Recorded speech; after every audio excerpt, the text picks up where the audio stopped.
Hannabrell had been warned, 3 times in fact, by the Galactic Childcare Licensing Board before they reluctantly approved her application.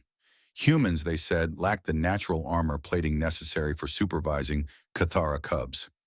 Humans, they insisted, didn't possess the reflexive speed to dodge a playful swipe that could decapitate most species. Humans, they declared with absolute certainty, would never survive a single shift in a Cathara nursery.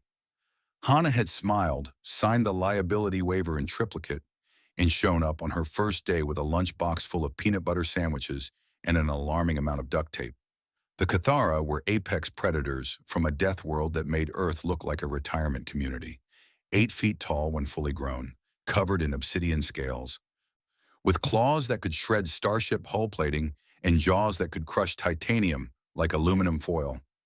They were the galaxy's most feared warriors, serving as elite shock troops, personal bodyguards to diplomats, and occasionally, when the pay was right, as extremely effective debt collectors.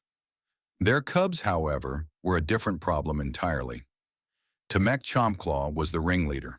At 3 years old, roughly equivalent to a human 5-year-old in development, he stood 4 feet tall and weighed as much as a full-grown human. His scales were still soft, a deep charcoal gray that would eventually harden to black, and his eyes held that peculiar mixture of curiosity and chaos that every parent in the galaxy recognized with dread. "Miss Hannah!" Tamek bounded toward her on all fours, his tail whipping behind him with enough force to dent the reinforced wall panels. "We're hungry!" Behind him, 6 more cubs emerged from the play area, moving with that distinctive pack mentality that made Cathara such effective hunters. Their names were an unpronounceably complex series of clicks and growls that Hannah had given up trying to master. She called them the Demolition Squad. "Snack time isn't for another hour, Tamek," Hannah said, not looking up from the incident report she was filing. The previous caregiver, a Vorlaxian with regenerative capabilities, had lasted 2 weeks before requesting a transfer to a supernova research station. Apparently, she found the radiation exposure less stressful. "But we're hungry now," Tamek insisted, and the other cubs chorused their agreement with a series of whines and growls that rattled the transparent aluminum windows. Hannah set down her datapad. Here was the thing about Cathara cubs that the Galactic Childcare Board had failed to mention in their 70-page safety briefing. They didn't actually want to hurt anyone.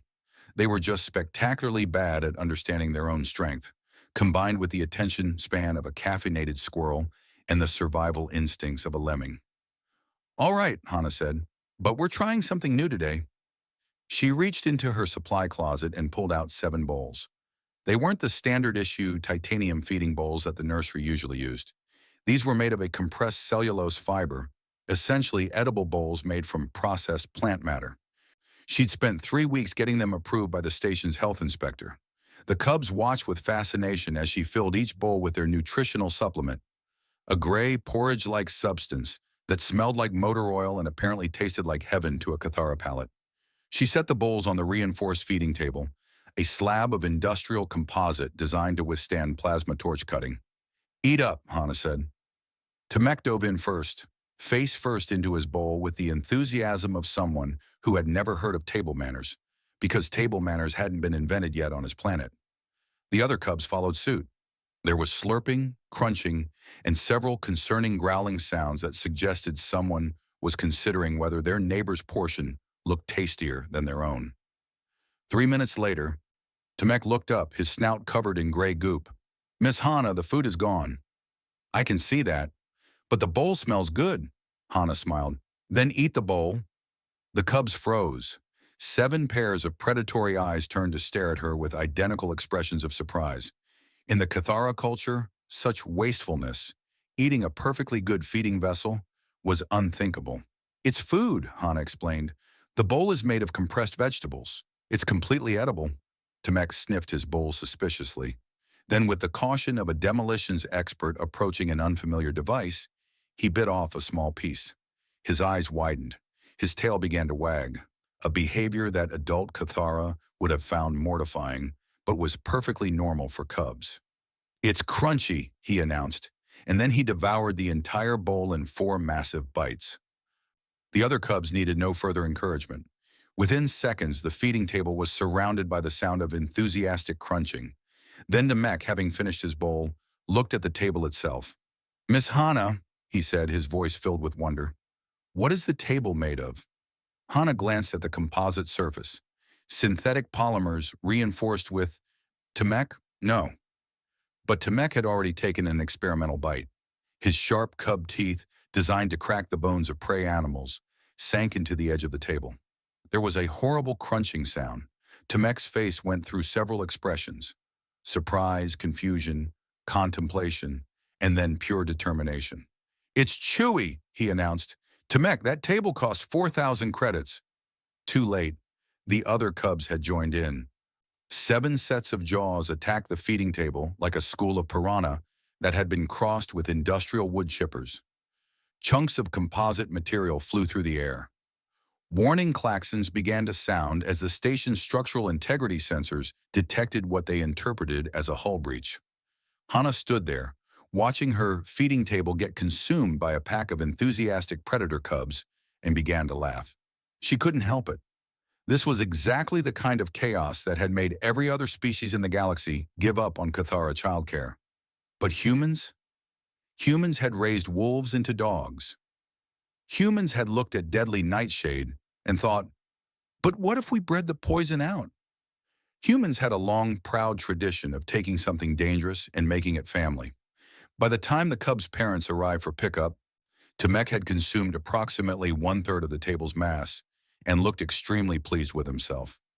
His mother, a decorated military commander who had personally led the assault on the Kraxus fortress world, stared at the scene in horror. "What happened here?" she demanded. "Snack time," Hana said cheerfully. Tamek discovered that if you're hungry enough, everything is food.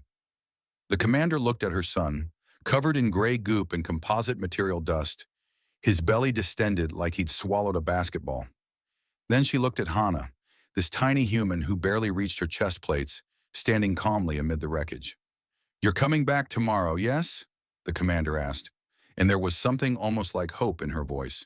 "Absolutely," Hana said, "but I'm billing you for the table." As the cubs filed out, Tamek turned back to wave at Hana with one massive paw. "Same time tomorrow, Miss Hana?" "Same time," she confirmed, "but next time we're using metal bowls. Can we eat those too? We'll find out together." After they left, Hana surveyed the damage. 1 feeding table partially consumed, 7 edible bowls completely consumed, 0 cubs injured, 0 incidents requiring medical attention, and 0 interspecies diplomatic disasters. By human standards, she called that a successful day. She pulled out her data pad and began typing her daily report. Cubs demonstrated excellent appetite and exploratory eating behaviors. Recommend increased budget for furniture replacement. Spirits high. No casualties.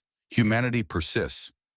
Somewhere in the galaxy, the Childcare Licensing Board received her report and wondered, not for the first time, whether approving a human caregiver had been brilliance or madness. Hana figured it was probably both.